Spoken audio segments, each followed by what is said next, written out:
We live in a world that's more connected than ever. Instant messages, endless notifications, people reachable at any moment.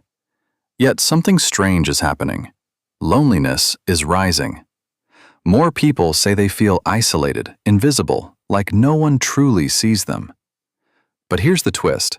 While some ache for connection, others are making a different choice. They're pulling back, stepping away. They see a name on their screen and think, not today, maybe not ever. And the surprising part? They don't feel lonely. They feel lighter, calmer, more themselves. So when does that shift happen? When does someone go from being the one everyone leans on to the one who quietly walks away? There was probably a time when you were that person, the friend who always picked up, who listened for hours, who tried to smooth things over when conflicts flared.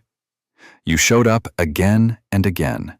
You gave advice, watched nothing change, and still answered the next call. Until one day, something small shifted. The phone rang. You glanced at the name, and for the first time, you didn't answer. And nothing fell apart. In fact, everything got quieter. That wasn't weakness. That was your nervous system doing exactly what it's built to do: protect you. Researcher Stephen Porges explains that we operate in different modes. One is social engagement, when we feel safe with others. But when your system detects too much stress, too much drain, too much energy going out with nothing coming back, it shifts. It withdraws. It conserves.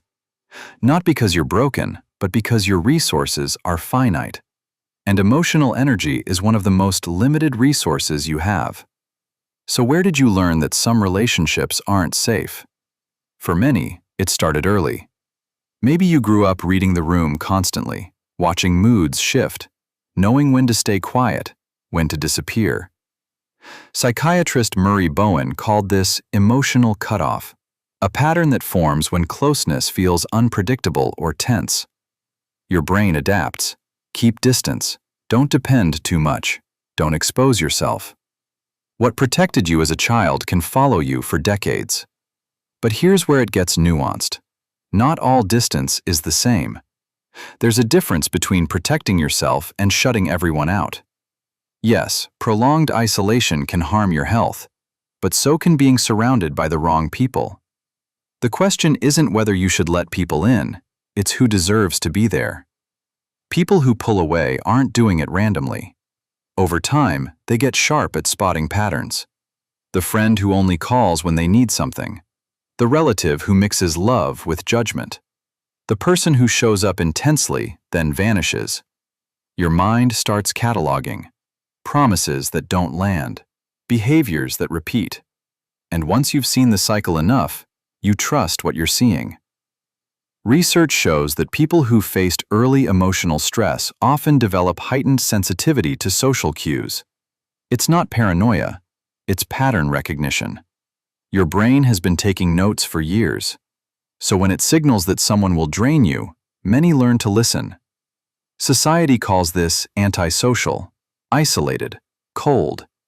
But those labels miss something.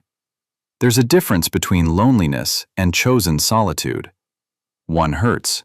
The other brings peace. Fewer calls, less noise, more space to breathe. And in that quiet, many find something they didn't expect: relief. People who don't understand think you're running, but you're not. You're moving toward something, toward calm, toward relationships that don't exhaust you, toward a version of yourself that isn't constantly overextended. If you've ever wondered whether something's wrong with you for pulling back, hear this. You're not cold. You're not broken. You're not incapable of connection. You've simply learned something crucial. Not everyone deserves access to your energy. And protecting your peace isn't selfish. It's one of the most quietly courageous things you can do. Harvard's been studying happiness for over 70 years. One finding stands out. It's not how many people are in your life, it's the quality of those connections. So if your circle is small but genuine, if the people in it truly show up, then you're not doing it wrong. You're doing it exactly right.